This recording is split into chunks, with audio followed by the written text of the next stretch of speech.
Mecánica del domo. El pájaro que olvidó la canción. Había una vez un gran nido azul cubierto por una campana de cristal tan transparente que todos pensaban que no existía. En el nido vivían los hombres pájaro. Un día, construyeron un pájaro de metal que cantaba una canción muy especial, bip, bip, la la la. El cristal del cielo, al oír la canción, pensó que el pájaro de metal era un viejo amigo y abrió una pequeña ventana. El pájaro voló hasta la luna y regresó contando historias de estrellas brillantes que venían de su propio ser. Pero los hombres pájaros se volvieron orgullosos. Construyeron pájaros más grandes y ruidosos que no cantaban, sino que gritaban con motores de fuego. Cuando estos pájaros llegaron al techo del mundo, el cristal no reconoció sus gritos. El cielo se mantuvo cerrado. Los pájaros chocaban y caían, morían y volvían a nacer sin recordarlo, o simplemente daban vueltas en círculos debajo del cristal, fingiendo que seguían volando lejos. Ahora, los niños miran la luna y preguntan, ¿por qué ya nadie nos visita? Y los abuelos, que guardan viejas radios de ondas lentas, responden, porque el cielo solo se abre para los que saben cantar su canción. Pasaron muchos años hasta que una niña, no recuerdo su nombre, pero sí recuerdo que siempre llevaba los bolsillos llenos de tuercas y curiosidad, encontró un objeto extraño enterrado bajo el nido azul. Era un pequeño y ancestral cubo oxidado, el corazón del primer pájaro, aquel que sabía decir y sentir bip, bip, la la la. Lo llevó a su taller. No intentó ponerle un motor de fuego ni hacerlo más grande. En lugar de eso, limpió sus circuitos con delicadeza y, usando la vieja radio de su abuelo, buscó una frecuencia que no fuera un grito, sino un susurro. De pronto, el cubo vibró. No emitió un rugido potente, sino una melodía suave y rítmica que recordaba al viento entre las hojas. La niña comprendió que el secreto no estaba en la fuerza del motor, sino en la armonía del sonido. Construyó un pájaro diminuto, hecho de hojalata y sueños, y lo soltó al aire. Mientras los grandes pájaros ruidosos seguían chocando contra el techo invisible, el pequeño autómata empezó a cantar, bip, bip, la la la. El cristal del cielo, que llevaba mucho tiempo en silencio, vibró de alegría al reconocer la vieja clave. La ventana se abrió de nuevo, no de golpe, sino con la suavidad de un suspiro. El pájaro cruzó el umbral, por primera vez en generaciones, un destello de luz lunar de verdad iluminó los rostros de los niños. Desde aquel día, los hombres pájaro apagaron sus motores de fuego. Aprendieron que para llegar a las estrellas no se necesita gritar, sino sintonizar con el universo. La tecnología, cuando pierde su alma o su propósito, puede terminar alejándonos de lo que intentamos alcanzar.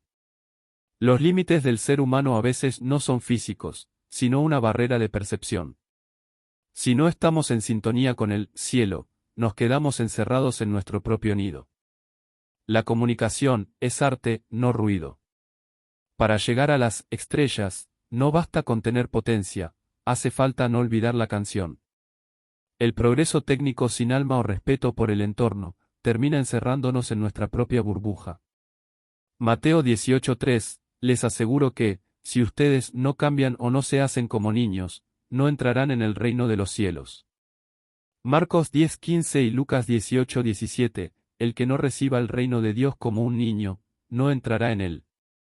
Mateo 19:14, dejen que los niños vengan a mí, porque el reino de los cielos es para los que son como ellos. Estaba hablando de vibración. El posicionamiento espacio-temporal es por frecuencia vibratoria. La conciencia actuando como un láser no empuja la puerta, sino que se sintoniza con el exterior. No se trata de un blindaje asimilable a un ego protegido, sino desde adentro. No se añade protección, sino que se genera un entorno propio toroidal o flujo cerrado desde el interior, esto define lo que pasa en el alrededor. Es el propio sistema el que genera una burbuja con reglas propias que se desacopla del medio en el que está, modifica el entorno inmediato, no lo atraviesa como una bala, se mueve dentro de un campo que él mismo mantiene. La verdadera tecnología trabaja con frecuencias con el éter como soporte, esa tecnología es el reflejo de un estado frecuencial. El cuerpo hace de filtro para vivir esta experiencia material y el ADN que lo manifiesta, son reflejo de la conciencia, definiendo la densidad en la que se expresan.